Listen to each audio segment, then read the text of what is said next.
Hey listeners, it's Mandy from the Monomyth Diaries. We're pressing the pause button for just a little while during June and July to catch our breath and gear up for a powerful season 2. While we're away, we're bringing back some listener favorites, episodes full of honesty, heart, and transformation, in case you missed them the first time around or you just want to soak them in again. Mark your calendars. We return the first Tuesday in August with new voices, incredible stories, and meaningful conversations that we hope will inspire transformation and growth. Thank you again for listening, for sharing, and being part of this incredible journey with us. We can't wait to walk into season 2 together.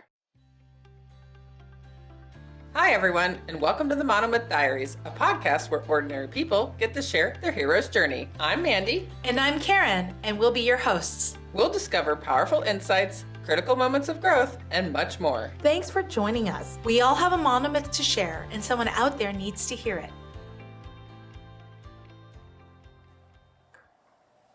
So Christina, I'm just going to quickly recap what you told us in the previous episode. You became a mom at 13 years old. You moved out by 17, and Junior was about 4, and then you experienced tragedy. So when your second son, Robert, passed away, Junior was only 12 years old at this point, and you were in your mid-20s. What were some of the realizations or commitments you made to yourself after this loss? I think one of the realizations is that it can happen to anyone. You know, you always think this could never happen to me until you're living in that moment, and it's very humbling to be that small percentage of humans experiencing that great tragedy. It's just not the way that things are supposed to be for a child to go before their parents. You're never mentally or physically ready for grief of that magnitude. Yeah. And so it was life-changing. I moved cities, I moved jobs. My son went to live with his dad for a year after that happened because I just didn't know how to be a parent. We packed up the entire house, put it into storage. I lived in a fifth wheel trailer for almost 4 months while I kind of figured out what I wanted to do, and then was able to get an apartment out here while I was working, be a weekend mom for the first and only time ever, and then just try to build on communication and figure out who I was as a person. I was left feeling very empty, and I think empty doesn't even describe the vastness of the void that you feel when you lose a child. And you said that during this time you went through some grief counseling, correct? Yes. I was a part of a group, and I'm still associated with them, called Compassionate Friends, and it is parents and siblings who have lost children or siblings. So I found that to be very comforting and very humbling, where I wanted my own grief process to go. Mm-hmm. Going to meetings and seeing humans who 6 years later were so greatly affected by the loss of their child that they couldn't leave their house and check their own mailbox wasn't something that I wanted for myself. It really forced me to push myself forward. We cremated him and spread his ashes on the Frio River. So I've always found that to be a great place of meditative solace to go to every year and just remember all of the wonderful little memories that I had with him and the joy that he brought in, but also how quickly things can change, and appreciate what I had going on in my life at that moment. So it's a place that my older son and I always go to find solace together. How long did it take for you to take that step to meet up with Compassionate Friends, right? Fairly quickly afterwards. So we were it took 8 months to get the report back of what happened. And we were well within that time frame. So I want to say within the first 3 months or so, that group had been suggested to me, and I had gone to my first meeting. And it's like once a month. And every year for National Bereaved Children's Day, we light a candle and speak our children's name, and we get to say a memory. And though incredibly heart-wrenching to go and do that, it's like a dagger to your heart to relive those memories and feelings. You're also very appreciative for those feelings and the ability to share with other humans and see someone who is 12 years into their journey, which is where I'm at now, versus someone who's just going through it that first year and just starting to navigate the immense feelings that you go through. And it's physical and emotional. You know, the emotion is so draining, it physically affects you as well. Yeah. And then it also affects every relationship that you have around you. Can you share how that was affecting your other relationships? Yeah, it was. Your friends just really don't know what to say to you. Every relationship changed. People don't know how to, like, do you want to talk about it? Do you not want to talk about it? You go to all of your family functions, and Robbie was one of 3 cousins born at the exact same time. So he has an older cousin and a younger cousin, and me and my 2 sister-in-laws, we would go and have lunches with our babies, and then I was the only one without the baby. So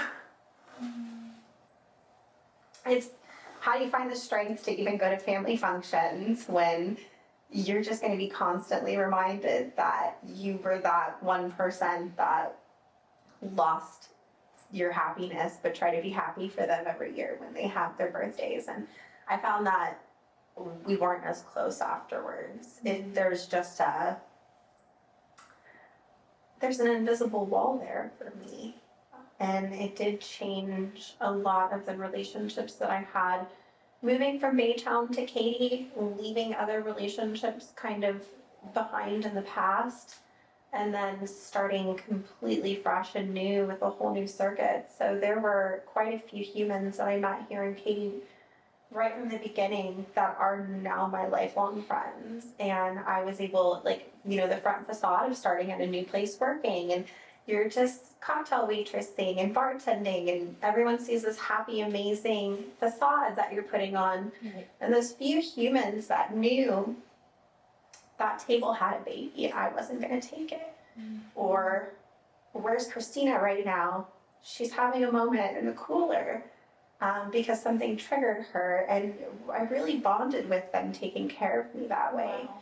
And just protecting my peace and privacy. So I have an original work husband. His name is Ben. He lives in Seattle now. I still go see him a couple times a year, and we've just continued to grow as humans together. I think like 13 years later, one of my other very best sisters, Cassandra, she still lives here in town.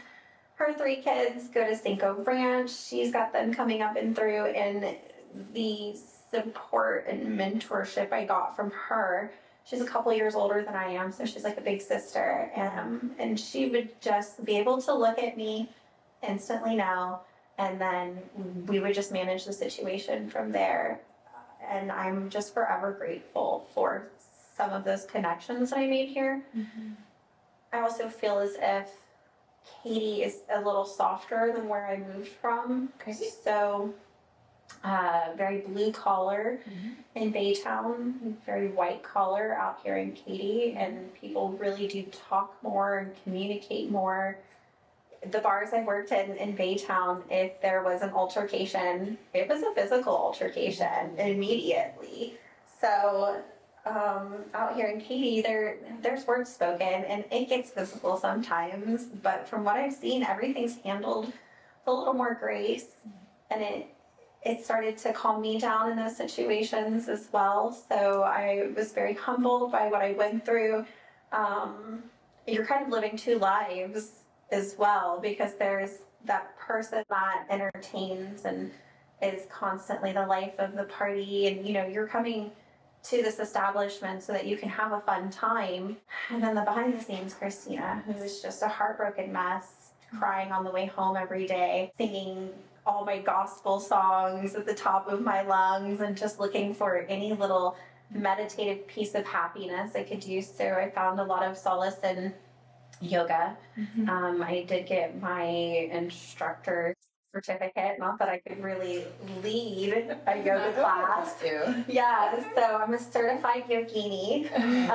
Is that a real word? Yeah. Oh, I didn't know that. The title?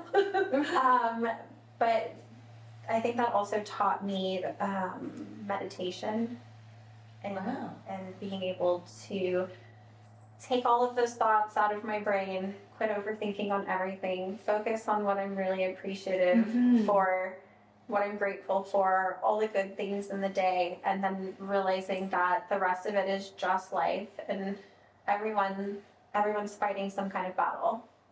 So this is all like benefits you're gaining from having made the move from Baytown to Katy. Were there any other role models or other gifts that you saw from moving? Even the school system out in this area. So once I was settled, Junior came back to live with me after that stint with his dad, and we put him in junior high out here. So he was a Katy Tiger, and that was the most stability I think I was able to provide for him his entire life, and I did not take that for granted. He went to the same middle school and then went into Katy High School, and he had those friends every year, and had his first car out here and made all of those memories. I'm so grateful to his counselors at that time, because I would call the school and be like, hey, so this is what's going on in our personal life. Can you keep a little extra eye on him? And they would. They'd pull him in, they'd chat with him, kind of see where his mindset was. And if he did something where he was getting in trouble in school, they also knew kind of behind the scenes some of the trauma that could be causing this. And so constant communication with his teachers and counselors and me behind the scenes, I was always very appreciative for. I also think that he was behind a little when it came to education, but the schools out here were just so wonderful. You just saw the things that he was learning just exponentially growing, and then just all of the opportunities out here. So that was really nice. I really loved being a football mom and going to all the Katy Tiger games, and having all the friends would come out, and we would all go to a game and all go hang out afterwards to either celebrate a win or comfort him through a loss. And it was just a really great time of like family, but it was a family that we picked and put together. So Your found family. My found family, yes. I found a lot of family out here, so I'll always be forever grateful for that. And how did your relationship with Junior evolve after, now living in this kind of a community? Yeah. Right, because you said your parenting style has now shifted from the way that you were parenting when you were younger to now. Right. A lot more communication and talking. Why are you acting this way? Not, I want you to act this way or else. Why are you acting this way, and what can we do to turn it around to this, and really understanding what's going on. But I also, I made more money out here. So I was able to provide him with more things. I don't think I ever would have been able to on the income that I was making in Baytown, right? Being able to buy your child his first vehicle so that he can go and make all of those first vehicle memories was just a really proud moment for me. So I think I had a lot of sense of pride being able to raise him here and provide such a nice lifestyle for him, though harder in his elementary years. I think I really pulled through and made up for that a lot in junior high and high school. Just out of curiosity, what do you think helped you make that shift? Were there mentors? Were there strategies, tools, methodologies, things that you're using during this time to help you? Definitely all of the parents that I was around in this area, they offered great mentorship, seeing their parenting style and how they would come together. My girlfriends, I think, were really powerful, having them to call and bounce ideas off of. He has like 20 aunties, right? I have a really broad sister circle of humans that have just scooped me up and would never let me go. And so being very close with them, it was basically a village that raised him out here. Collective wisdom. Collective wisdom. That's the best way to put that. So even though I didn't have the answers, what collective wisdom can I pull in? And we mentored him together, and he would get lectures from the aunties and uncles, and I'd be like, you sit there and you listen, because it's a respect for your elders as well. And whether he was rolling his eyes or actually paying attention, these are still mentors in his life now to this day that have watched him in the last 10 to 13 years since we've been in this area. That's incredible. Yeah. Yeah, I have such a great support system in that way. It's like you found an entire family. Mm-hmm. Oh my gosh, I'm just moved. And we do Thanksgiving together and Christmases together. And now that I've grown out of the service industry and into being a photographer full time, I love my business that I've started, and I've learned a lot in the last couple of years growing just into my own entrepreneurship. Mm-hmm. My son, though, having grown up with his mom in the service industry, I raised him on bartending and cocktail waitressing, and he is now in that industry. And a lot of the humans I worked with that are my found family are now on his management team. So it's amazing to see all of my clientele, my guests, my customers. They are now his clientele and guests and customers. So I'll get photos all the time and be like, oh my God, your kid is the best. And it's him behind the bar. And he has just really come into his little customer service self and his willingness to like empathize with others. And I think me being able to be that person as a mentor for him has rubbed off a lot, and so it makes me really proud to see that. You found a group of people to really support you.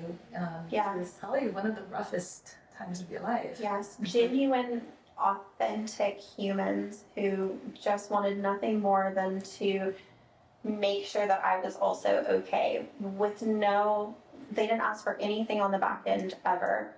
And to this day, I feel like they have a sixth sense about me. They'll call me and be like, Christina, what are you doing? And I'll be like, I'm actually sad about something. And they're like, I knew it. I could sense it right now. And the universe told me to call you. What's going on? And I think that helps me with my communication as well. I always have a hard time ripping that facade off and just really opening up. You show up to something, and I've always been taught you leave it at the door.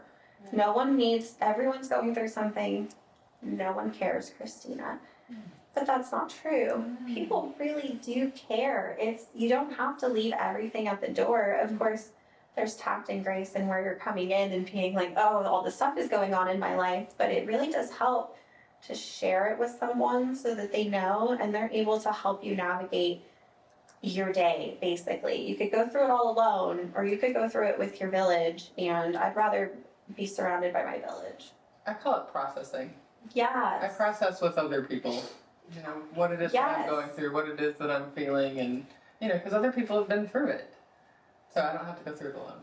Right. And you don't realize the things that other people have gone through until you tell them something that's currently heavy on your soul, and they're like, well, actually, 10 years ago.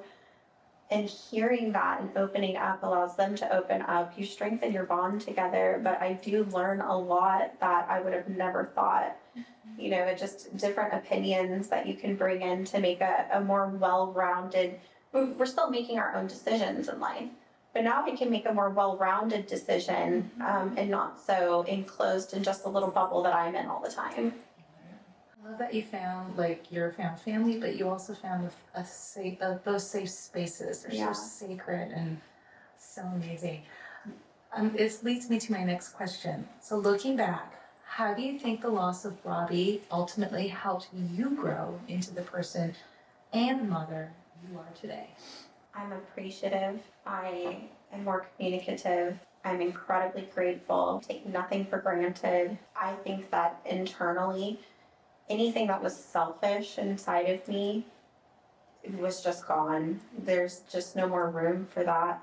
And then the empathy that I now feel towards other humans, I don't know if it was because it was great loss or my empathy changed so much to be able to walk into a room and feel what other people are feeling. And I don't feel like I had that beforehand. So I do handle things with much more tact and grace.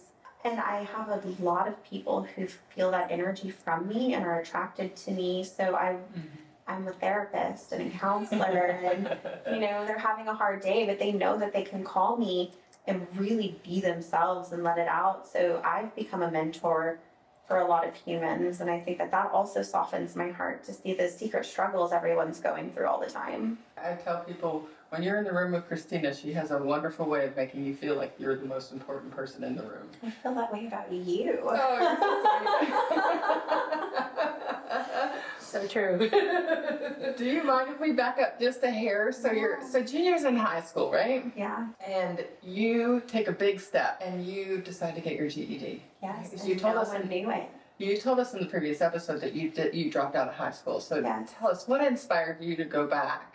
So I always told everyone that I finished that homeschooling program that we talked about. No one ever double checked it. On all of my applications, I would be like, hardcore homeschool, 12 years. Okay. And no one did anything. I was successful in my career. I was doing event coordinating and bar management, beloved by most of my regulars, and I felt successful with where I was in life, but I didn't want to be in the service industry forever. It was pre-COVID, so this is 2018, 2019, and I really just started thinking about like what other careers could I do. I love school, I love education. I had never pursued further education. I a few times tried to go sign up for college, but by the time you pay tuition or you go to the classes and then you're missing out on work, I could never finagle it. Mm-hmm. So it always seemed just out of reach, but I knew I needed to get my GED before I could do any college courses. So it was like, okay, no one knows, but I know. And it bothers me. It makes me feel like I'm missing something in my life. I haven't accomplished it. So I enrolled at Lone Star College, just behind the scenes of everyone. So absolutely nobody knew? Junior, I told Junior about it. Okay. So Junior knows. He's the only one. Yeah, he was the only one. So I'm studying for my GED, and I didn't want anyone to be like, oh, she's a liar. So I'm studying myself. I basically have a 9th grade education. I need to go in for the GED testing, and each one I would psych myself out beforehand and just be a nervous wreck. So I would call Junior and be like, I'm going in for my English test.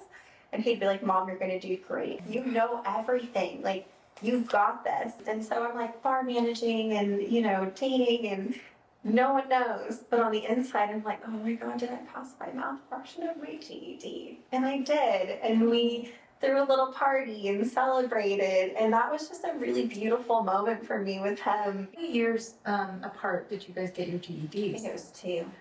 Oh my gosh, I love it. Did you do a little celebration as well for him? Yeah, absolutely.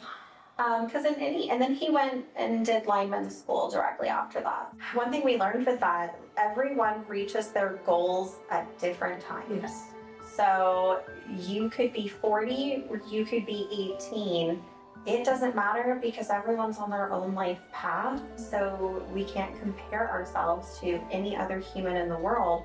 We are on our own journey. And that was something that, with us being with our age gap, just being on that journey was interesting. I love that you guys were there, like literally cheerleading each other and present for each other. And we still do that to this day. We're constantly cheering each other on. Yeah, he's my biggest supporter of my small business, for sure. Sorry, I'm just... Oh, crying episode. Yes, it is. But I'm just in awe of the relationship you guys have together and the way both of you guys walked together on your journey. Well, are you ready to talk about my favorite part? My favorite part of all of these episodes is talking about the boons. The boons and the gifts that you have received from all this work that you've done on yourself over the years. Right. So tell us about some of your significant boons. I've got a list, but I'll let you go first.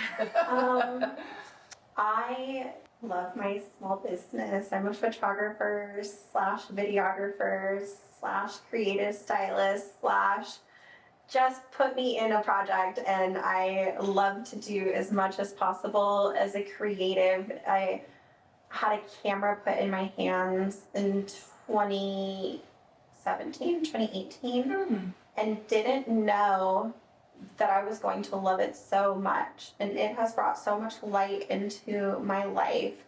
And I think being here in this area, when it was something I discovered that I loved, everyone supported me and hired me and promoted me and marketed me to the point that I can do it full time now. And I didn't want to be in the service industry forever. And you could have never told me that this is what I was going to be doing. That is still customer service based. I still get to meet a ton of humans and be social, but I also get to capture the most beautiful moments in people's lives. And there's so many of them. And like, I get to see what your best and your worst, you know? And I appreciate that. And I think that everything that I've gone through allows me to have this very calming demeanor with my clients. Photographs are really hard to do, you guys. Like, you are the mom who is putting together 3 little ones' outfits and your husband's attire and yours, and making sure your hair is curled and you're all on time and everyone's happy in bed. And, you know, I see the struggle in that. So they'll show up and they're like wide-eyed. And I'm like, you're doing a great job. And I'm able, and the kids are mad, and the husband doesn't want to be there. Or there's an uncle who's like, I don't button my shirt. And there are so many different dynamics. And I'm able to navigate each one of those personality traits, appreciate them, make it fun for them. And I hear all the time, we hate photos, but this was really fun. Or like, you know, I didn't think that I was going to like this, but you made it great. Thank you. And even explaining to the little ones on a level that they understand, hey, these are like really important, Mom. So I'm going to make it fun. We're going to jump and we're going to do things. And if at any point you don't want to do it anymore, but being able to pull them out of their little personalities and go to tell the parents and be like, wow, your kids are very well behaved. And the parents being like, I don't know who those kids are. That's oh, I love that. And I get these little like glimpses into people's lives that I'm so appreciative. So you can just see it all in a flash.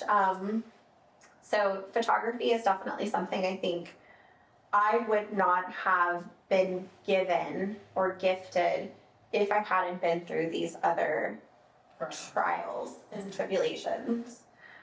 Another thing, 100% my relationship with my son. I don't know.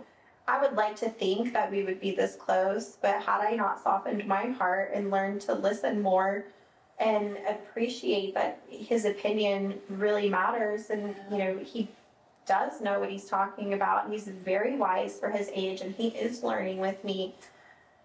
And just acceptance of all of that as a human with him. I love our relationship. I really hope that one day, and of course your biggest fear, right, is when they find a significant other.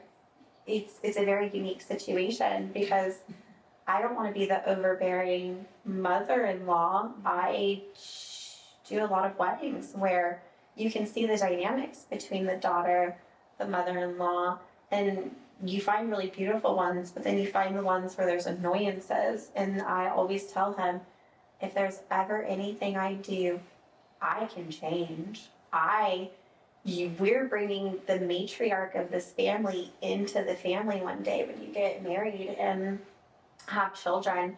And if I ever do anything to offend, I can change, because all I want are those really cute family functions, the Christmases, like, I want traditions. Mm-hmm. So I look forward to that. And I want to navigate that so carefully so that I'm not in the way or obtrusive. I just want to sit there and enjoy it with you guys. But you know, that's rare. Yes. Incredible. That's so considerate. Yeah. I want to be multi-generational household. Like, how can I help? Free hands. Having someone who communicates with you so well, you know, when he's excited and calls me and he's like less than humble, man, Ma, I am really good looking. He's not lying. He's telling the truth. Man, Ma, I am really good at my job. And I'm like, I love that for you. With Junior's permission, we'll have to pop up a picture of it. Yes. So Christina, can you tell us about some of the ways you are giving back to the community? Yes. I absolutely love any event that I get to capture. There's a few different charities that I work with. So I do American Heart Association, wonderful community of humans raising money for heart disease. Just this last Saturday was the Houston Heart Walk. It was 6,000 attendees. And I walked around and was able to meet so many humans and hug them. You know, and this is all incredibly discounted or free work. It's an entire morning. It's 4 hours out in the heat.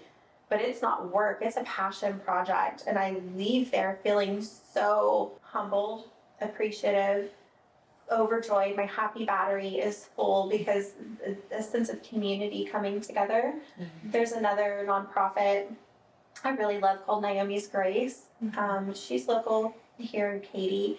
It's a mother whose baby drowned in her jacuzzi. Oh, wow. And she turned that tragedy into an educational experience for other parents, and both of us bonded over losing young children together, and I get to do all of her family photography now, but she does these huge walks here in town, hundreds and hundreds of participants, and all of the proceeds go to give scholarships to other babies for drowning prevention. Touching, amazing. Heartbreaking. I leave every event bawling, crying, but I mean, she's out there with her grief and pain, touching lives and saving lives. So it's an honor to be a part of that. Just this last Sunday, I did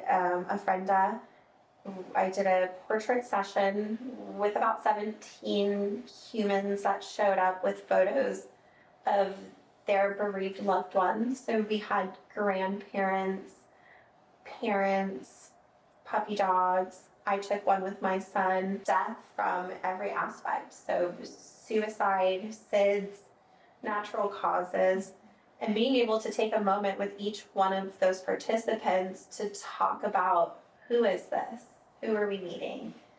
This is Juan. Juan looks very handsome. When did Juan pass? How old were you when this happened? Did you have this photo printed, or did you have to go print it? How did that make you feel? And them having a moment with me to open up and say, it was actually really hard and I didn't expect it to be. It bubbled up all of these emotions, and I bawled crying yesterday or just now, or were genuinely in tears while we were talking. And then thanking them for having a moment to come in and remember our loved ones, because we all have that one commonality, and that is we've all experienced grief in some way. So it's the ultimate human connection, but our loved ones' memory don't die if we continue to say their names. So it's a beautiful opportunity for me to help other humans let those memories live on. I love that. And I also cried. I'm crying too. Yeah, so it's a beautiful gallery. I want you to write down that quote. Their memories are only lost when we don't speak their name anymore. So as long as I can say his name every year, his memory will continue to live on through me. And you know, that's the thing. If you cremated or buried your loved one, it's where do you go? So we chose cremation. And that's why the Frio River is so near and dear to me. That's almost like my grave site, to go and be one with his memory. But I now see the benefit and why people would like a gravestone to go to. Just to go and sit with that memory and see the name there, and the way that continues to let it live on is really interesting for me. Any other opportunities in the community? I know you're constantly giving to the community. I mean, you gave so freely to us to help us get the podcast started, yes. So thanks again for that. Yeah, I've helped several women this last year get their businesses up and going, help them with their branding, portrait sessions, just donating my time to that, never gatekeeping. Any information or knowledge I have, freely giving it, because I feel as if I've been freely given it. I am vice president of the Houston Entrepreneurs and Professionals Network in Houston through the American Business Women's Association. So I really love, we're doing a few community-oriented fundraisers this year, and we always give back to other entrepreneurs and women in the community that just need a little boost for their business. You've mentored my son? Yes. Weston is amazing. He needed like one more mentorship, and then I basically hired him and was like, "You're hired, you're an assistant now." Yeah, but at the same time, I mean, not only are you've helped him in photography, but just in life in general. I know he still calls your husband, seeks out his experiences, so that's been a huge, huge help to me, that he has another set of adults to call, because, kids, I don't know anything. What do I know? But Rick and Christina, they know everything. Yeah, absolutely. And I mean, it's nice that even my son has those adult mentors. So that's the communal wisdom that we talked about, being able to reach out. Because I don't know anything either. Like, I could tell my son all day long what I would do, but in the end, they have to make their own decisions and learn from them. Yes. So it's nice when I know that, like, the aunties are probably going to give the same advice that I would give. I love how you're like literally building a family through these relationships. Yeah. Like, they may not be biological. Yeah, but Weston will be family for forever. you're like this mother figure to so many, in how you went from being a 13-year-old mother to this grand extended spiritual family. Yes, and It's it is incredible. interesting the different roles you play as a human with your friends and your found family. I am the mama bear in some of them, and in some of them I'm the baby bear. It's this constant circle, a domino effect of like, you're mentoring me, I'm mentoring you, you're gonna come back and mentor this person, and just constant connection. What do you hope listeners will take away from your story? Whatever you're going through right now is just in this one moment. It is just a phase in your life. You will get through this. Time changes so much. You don't think when you're in the moment and your grief is so strong and your life is so hard and the bills are stacked, but it's all momentary. So just take a deep breath, do the very best that you can, and it's all going to work out in the end. And it's going to be better than you thought it would be. So serious, wise words. I feel like we could publish all your little anecdotes. So we always end our monomyths with the attitude of gratitude. So Christina, is there anybody you wish to shout out today? Yes, I am very grateful for my son. I am very grateful for my found family. And I'm very grateful for my camera. That it was introduced to you. Yes, absolutely. It's one of the greatest gifts I've ever been given, and I'll always be so appreciative to have found that creative outlet. Definitely, I'm very grateful to both of you for letting me share my story today. You've been so brave and so courageous. I truly appreciate that you're willing to be open and share this so that we can all grow from your story. And if I can connect with anyone who's going through something similar, I'd love to chat with them, mentor them. So if there's anyone that hears this and you feel like you're going through it, follow me on Insta, shoot me a message, and we'll become quick friends, I promise. What's your Insta handle? Christina Griffin for personal and WDR Imagery for business.